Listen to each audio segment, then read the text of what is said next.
Hello friends! എല്ലാവർക്കും പുതിയൊരു വ്ലോഗിലേക്ക് സ്വാഗതം.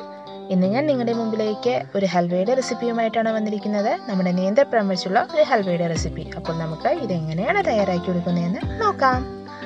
ഇതിനായിട്ട് നന്നായിട്ട് പഴുത്തിട്ടുള്ള ഒരു 2 നേന്ത്രപ്പഴമാണ് ഞാൻ എടുത്തിട്ടുള്ളത്. അത് ഇതുപോലെ ചെറിയ കഷ്ണങ്ങളായിട്ട് ഞാൻ മുറിച്ചു വച്ചിരിക്കുകയാണ്. ഇനി ഇത് നമുക്ക് ഒരു മിക്സിയുടെ ജാറിലിട്ട് നന്നായിട്ട് അരച്ചെടുക്കാം. ഒട്ടും തന്നെ വെള്ളം ചേർക്കേണ്ട, നന്നായിട്ടൊന്ന് പേസ്റ്റ് രൂപത്തിൽ അരച്ചെടുക്കാം. അപ്പോൾ ഞാൻ നമ്മുടെ നേന്ത്രപ്പഴം നന്നായിട്ട് ഒട്ടും തന്നെ കട്ടകളില്ലാതെ നന്നായിട്ട് അരച്ചെടുത്തിട്ടുണ്ട്. ഞാനതിപ്പോൾ ഒരു ബൗളിലേക്ക് മാറ്റുകയാണ്. അങ്ങനെ നമ്മൾ അരച്ചെടുത്ത നേന്ത്രപ്പഴം ഇവിടെ റെഡി ആയിട്ടുണ്ട്. അടുത്തതായിട്ട് ഇതിലേക്ക് നമുക്ക് തയ്യാറാക്കി എടുക്കേണ്ടത് ശർക്കര പാനിയാണ്. ഞാനിപ്പോൾ ഒരു ചെറിയ ഉണ്ട ശർക്കര കുറച്ച് വെള്ളവും ചേർത്ത് ഉരുക്കി അരിച്ചെടുത്ത് വച്ചിരിക്കുന്നതാണ് ഇത്.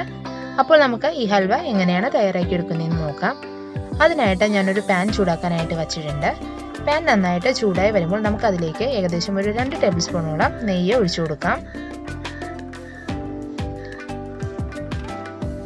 നമ്മുടെ നെയ്യ് നന്നായിട്ടൊന്ന് മെൽറ്റായി കിട്ടുമ്പോഴേക്കും അതിലേക്ക് കുറച്ച് അണ്ടിപ്പരിപ്പിട്ട് നമുക്ക് വറുത്തെടുക്കാം. അണ്ടിപ്പരിപ്പ് നന്നായിട്ട് മൂത്ത് കിട്ടേണ്ട ആവശ്യമൊന്നുമില്ല, ചെറുതായിട്ടൊന്ന് കളർ മാറിയാൽ മതി. നമുക്കത് കോരി മാറ്റാവുന്നതാണ്. ബാക്കിയുള്ള ഈ നെയ്യിലേക്ക് തന്നെ നമ്മൾ നേരത്തെ അരച്ചു വച്ചിരിക്കുന്ന നേന്ത്രപ്പഴം നമുക്ക് ചേർത്ത് കൊടുക്കാവുന്നതാണ്. ഇനി ഇതൊന്ന് വെന്ത് കിട്ടണം, അതുവരെ നമുക്ക് ഇടയ്ക്കിടയ്ക്ക് ഇളക്കി കൊടുക്കാം.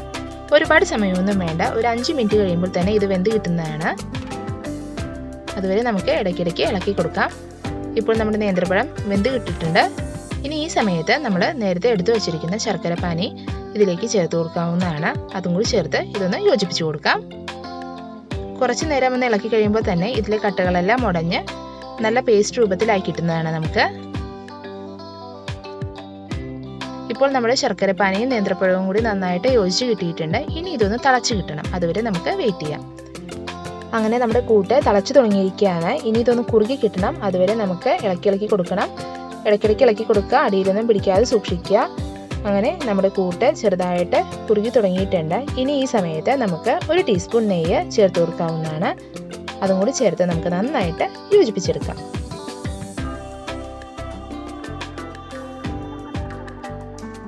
അപ്പോൾ നമ്മുടെ കൂട്ട് ഒന്നും കൂടി കുറുകി തുടങ്ങിയാണ്. അപ്പോൾ നമുക്ക് വീണ്ടും 1 ടീസ്പൂണും കൂടി നെയ്യ് ഒഴിച്ചു കൊടുക്കാം. നമ്മൾ ഇതിനകത്തേക്ക് ഒരുപാട് നെയ്യൊന്നും ഉപയോഗിക്കുന്നില്ല, ഇത്രയും മതി. ഈ 2 ടീസ്പൂൺ നെയ്യാണ് നമ്മൾ എക്സ്ട്രാ ഒഴിച്ചു കൊടുക്കുന്നത്. ഇതും കൂടി ഒഴിച്ച് നമുക്കിനി നന്നായിട്ട് ഇതൊന്ന് വരട്ടിയെടുക്കാം.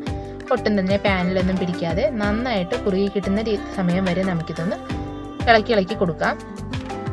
ഈ സമയത്ത് ഫ്ലെയിം ഒരു ലോ ടു മീഡിയം വെച്ചാൽ മതി. അപ്പോൾ ഇത് അടിയിലൊന്നും പിടിക്കില്ല, നോൺ സ്റ്റിക്ക് യൂസ് ചെയ്യുന്നത് കൊണ്ടിട്ട് ഇത് അടിയിലൊന്നും പിടിക്കില്ല. അല്ലെങ്കിൽ വേറെ ചീനച്ചട്ടി പോലെ വേറെയുള്ള പാത്രമാണെങ്കിൽ നിങ്ങളൊന്ന് ശ്രദ്ധിക്കുക, ഇടയ്ക്കിടയ്ക്ക് ഇളക്കി കൊടുത്തുകൊണ്ട് തന്നെ ഇരിക്കുക. അത് നന്നായിട്ടൊന്ന് കുറുകി കിട്ടട്ടെ.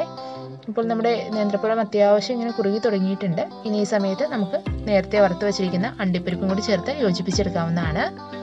ഞാനിപ്പോൾ അണ്ടിപ്പരിപ്പും കൂടി ചേർത്തിട്ടുണ്ട്. അങ്ങനെ അതും കൂടി ചേർത്ത് നന്നായിട്ടൊന്ന് യോജിപ്പിച്ചെടുക്കുകയാണ്.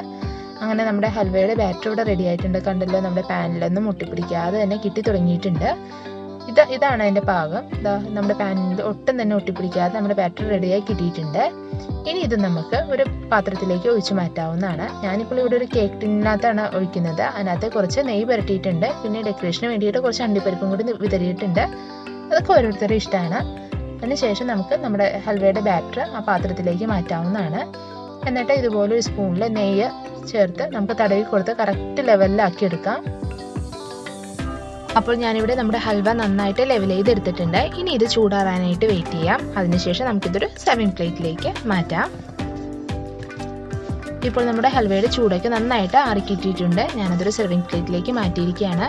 നിങ്ങൾക്കിത് കാണുമ്പോൾ തന്നെ മനസ്സിലാവും, നമ്മൾ കടയിൽ നിന്ന് വാങ്ങിക്കുന്ന അതേ രീതിയിലുള്ള ഹൽവയാണ് നമുക്ക് കിട്ടിയിരിക്കുന്നത്. വളരെ ടേസ്റ്റി ആയിട്ടുള്ള ഹൽവയാണ്, അതുപോലെ തന്നെ വളരെ ഹെൽത്തിയുമാണ്. അപ്പോൾ നിങ്ങൾ ഇതെന്തായാലും ട്രൈ ചെയ്ത് നോക്കുമെന്ന് ഞാൻ പ്രതീക്ഷിക്കുന്നു.